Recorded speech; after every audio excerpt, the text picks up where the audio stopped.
When people talk about Michael Jackson's greatness, they usually stop at like Thriller, Bad, or Dangerous, right? But it's almost like they think his legacy just froze in the 90s or something. But in 2001, Michael Jackson dropped one of the smoothest, most slept-on tracks of his entire career, Butterflies. This track wasn't just a song to me. It's a full-blown vibe. It's sort of drenched in that buttery Philly soul sound that was bubbling in the early 2000s. From the moment those keys hit, you know you're about to be taken somewhere special. MJ's falsetto has always been flawless. And the way he floats over that beat, it's like he's not even really trying. Like he's just vibing out the whole way through, right? Like this was a more vulnerable, romantic Michael Jackson. Less pop icon, more R&B purist. And it felt very fresh. And here's the wild part. Butterflies barely got the push it deserved. It was released as a radio single but never got an official music video. No major performances, no worldwide promo. For an artist of Michael Jackson's caliber, that's almost unheard of. Especially when you consider how much his earlier ballads, like Human Nature or like Rock With You, they were elevated by strong visuals and airplay. With like the right rollout, Butterflies could have easily been one of his signature love songs. And I'll say it straight up, Butterflies is a top 5 Michael Jackson post-90s catalog easily. I don't care what nobody say. His falsetto on that track rivals anything Maxwell, D'Angelo, it don't matter who.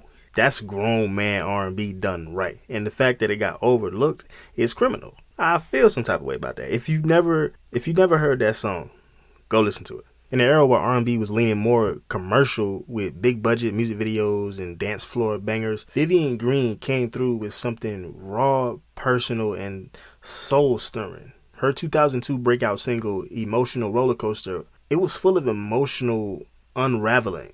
And even though it got a moderate airplay, it never really got the cultural stamp that it truly deserved, in my opinion. And the track, it kind of opens up with like a gentle piano line, almost like a calm before a storm kind of thing. Vivian's voice comes in delicate, but like it has that tension on it. And, you know, she sings like someone who's exhausted from loving way too hard. And when she hits that chorus, you can feel every twist. You can just feel like how her delivery, it hits your soul in a certain kind of way.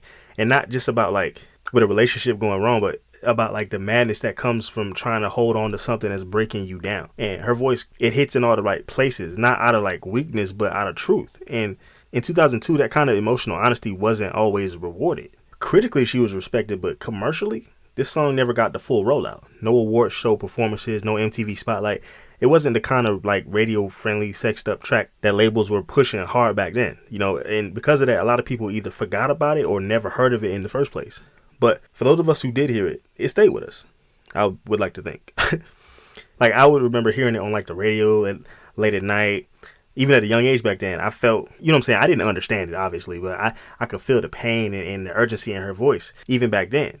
It wasn't flashy. It wasn't formulaic or none of that. It was raw pain. I feel like in today's era of TikTok snippets and viral hooks and all that, I feel like we're missing that kind of vulnerability. I feel like Vivian Green gave us that classic type of feeling, whether the charts recognized it or not. I don't think it was slept on because it wasn't good. I just think that song was dropped in the wrong era. If that song got released in today's world where like vulnerability is sort of celebrated to a certain extent, this track would definitely explode. Definitely. And I feel like it would have gone viral on TikTok, and it would have been on every Late Night Feels playlist, probably had 50 million streams by now. Sometimes a song's brilliance isn't questioned, it's just ahead of its time.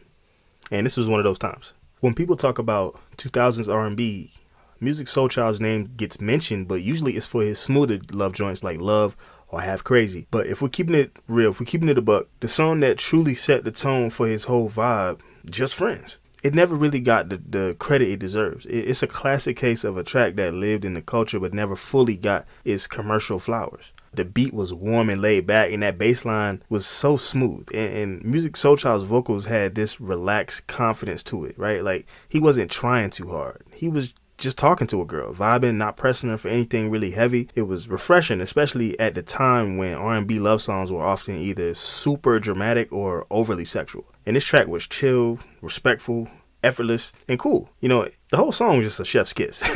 Okay, the song had its moment. It didn't come with a high budget video or a flashy feature. You know, it resonated with real R&B heads. but it didn't hit that same commercial level as other debut singles from that era. And in hindsight, that's a shame. You know, Just Friends is one of the best intros in any R&B song ever. And it set the tone for what neo soul was going to be like in the 2000s. You know, fun, flirty, real instruments, you know, honesty without being preachy. Every time I listen to it today, it still sounds fresh. If it had dropped in today's world, it definitely would have still been a hit. And it deserved to be a bigger deal than it was. That might be one of the most relatable R&B songs ever made. It captured that early stage flirting where you're not really trying to be too serious, but you also want to stand out. And that's a lane most songs either overdo or miss entirely. And I feel like Musiq Soulchild nailed it without even raising his voice.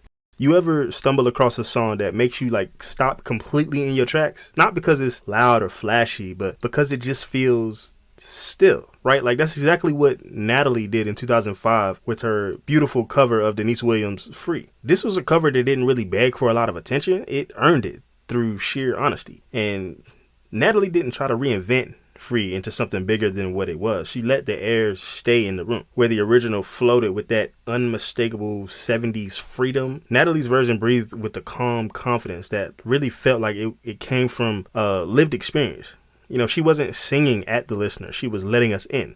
She was bringing us into her world. Her tone, it was soft, but it was clear. And like, she had nothing to prove. Let me make that clear. She had nothing to prove. And that alone made it powerful. There was no big vocal run to chase. There was no dramatic arrangement to distract you. It was just a subtle beat, some soft synths, and Natalie sounding like she was singing this in her bedroom with the door cracked open. And it felt like a woman reclaiming peace in a world that often asks her to be louder or to be heard. This was just one of those cuts that got buried under the noise of the mid-2000s R&B machine. It feels like that song you stumble across on a late night and you can't stop replaying it. You know, it's calm, it's centered, it's something a lot of 2000s R&B was missing in between the club tracks and the heartbreaking anthems.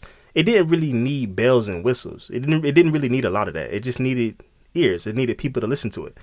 And the fact that this flew under the radar, it just proves that sometimes the most meaningful songs never really make it to the spotlight. If there was ever a collaboration that should have stopped time for R&B fans, it was definitely this one. Raphael Saadiq linked with D'Angelo, the neo-soul unicorn man himself, for a song called Be Here on Saadiq's Ray Ray album in 2004. On paper, it's a dream pairing, right? In execution, it's even better. But despite the magic, Be Here, I haven't seen many people talk about it.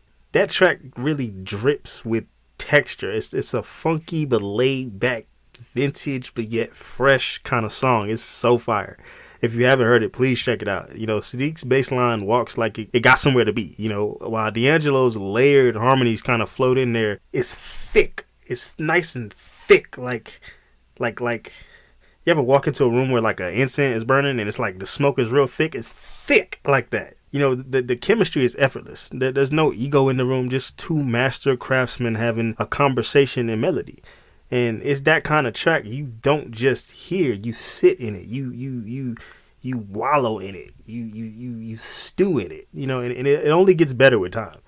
You know, some songs don't ask for your permission. They grab your attention and they earn it by creating an atmosphere so rich you ain't got no choice but to lean in like, hold on now, wait a minute, hold on, what's this? You know, like, hold on, wait a minute. You know, it invites you into a room full of velvet couches, dim lamps, and it just invites you into that world of neo soul. You know, from the jump, the song carries itself like it knows exactly who it is. It walks in and sets the temperature, and it never really breaks eye contact. Then D'Angelo slips in not with a spotlight, but like a conversation you overhear and just can't stop listening to. The way their voices kind of dance together feels like just two friends who speak the same unspoken language. You know, no competition, just connection. And this kind of track, it wasn't built to peak. You know, there's no dramatic shift or final chorus that goes off, but instead it just settles like jazz players who know when not to play a note. You know, like late night talks where the silences matter just as much as the words. Be Here is about presence, being fully in a moment with someone even when nothing needs to be said out loud. You don't play this track to get hyped. You play it to remember who you are when everything else goes quiet. And that kind of music is medicine.